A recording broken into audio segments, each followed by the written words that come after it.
Halo, selamat malam. Saya Jono dan ini adalah Monday Monolog. Seperti biasa, setiap hari Senin saya akan posting video selama beberapa menit di mana saya akan berbicara terkait topik yang saya sukai, yang relate dengan kehidupan dan juga lingkungan saya, yang mungkin juga relate dengan kehidupan dan juga lingkungan teman-teman semua.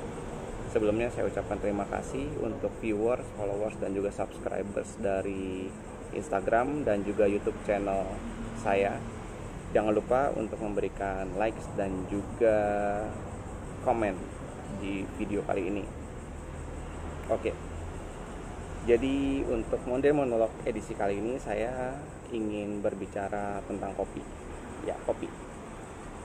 Minuman yang saat ini ada di depan saya ini bisa dibilang adalah minuman yang sudah menjadi lifestyle di kalangan anak muda saat ini. Mungkin bisa dibilang ribuan kafe dan juga kedai kopi modern saat ini yang terkenal maupun yang saat ini sedang merintis tersebar di seluruh Indonesia.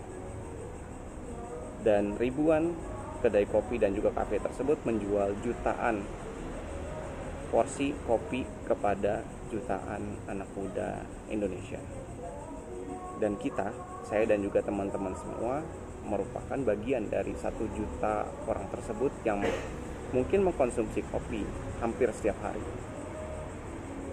Nah, dengan semakin seringnya kita mengkonsumsi kopi setiap harinya, kita harus mulai berhati-hati dalam memilih menu-menu kopi yang kita minum setiap harinya. Nah, ini adalah hal menarik yang ingin saya angkat. Jadi, yang ingin saya angkat adalah salah pilih menu kopi yang kita konsumsi setiap hari bisa jadi tidak sehat bagi tubuh kita.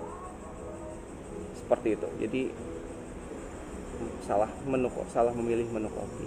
Nah, kita mulai bahas ya. Jadi kita mulai dari menu kopi yang kita biasa lihat di salah satu kedai kopi. Ya, bayangkan teman-teman masuk ke dalam salah satu kedai kopi yang favorit teman-teman, yang biasa teman-teman minum. Di situ mungkin teman-teman akan melihat berbagai menu ya, Jadi mungkin ada americano, latte dan seterusnya ya. Jadi ada macam-macam. Nah, kalau misalkan kita amati secara seksama, sebenarnya mungkin yang mengandung kopi dari menu-menu tersebut hanya sekitar 50-60% lah. Sisanya non kopi. Ya kan? Cuma 50-60. Mungkin bervariasi angkanya, tapi sekitaran itulah. Sementara itu, yang mungkin nggak terlihat di menu-menu tersebut, hampir semua menu, mungkin 90% ke atas menu tersebut pasti mengandung gula, atau ada opsi pakai gula, ada opsi mengandung gula. Nah, jadi sebenarnya yang dijual oleh kedai-kedai kopi tersebut apa? Kopi atau gula sebenarnya gitu. Nah, dari fenomena ini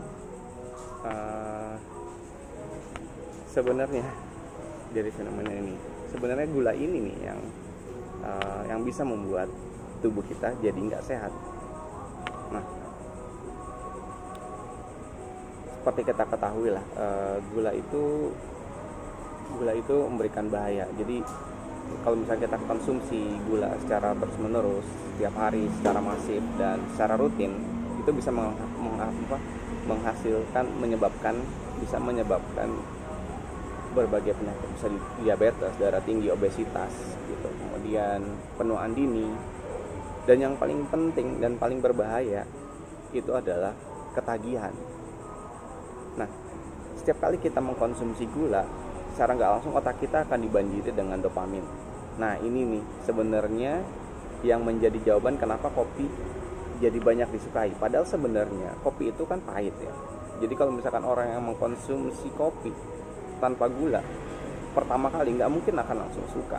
Tapi dengan mengkonsumsi kopi dicampur gula, untuk pertama kalinya orang jadi bisa suka kepada kopi. Seperti itu. Nah,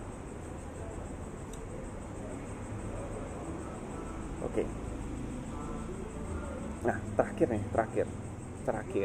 sebagai summary, saya ingin ngambil kesimpulan. Jadi kita harus cermat-cermat lah dalam memilih menu kopi yang kita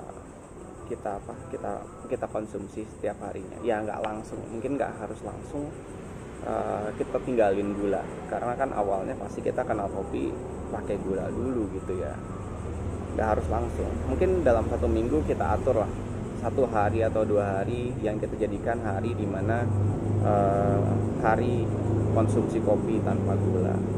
Nah, dari situ perlahan sedikit demi sedikit kita mulai kurangi hari-hari dimana kita konsumsi kopi dengan gula, agar akhirnya kita bisa menikmati cita rasa dan juga aroma kopi yang sebenarnya tanpa diganggu rasa gula. Oke, thank you. Sampai ketemu di Monday Monologue berikutnya.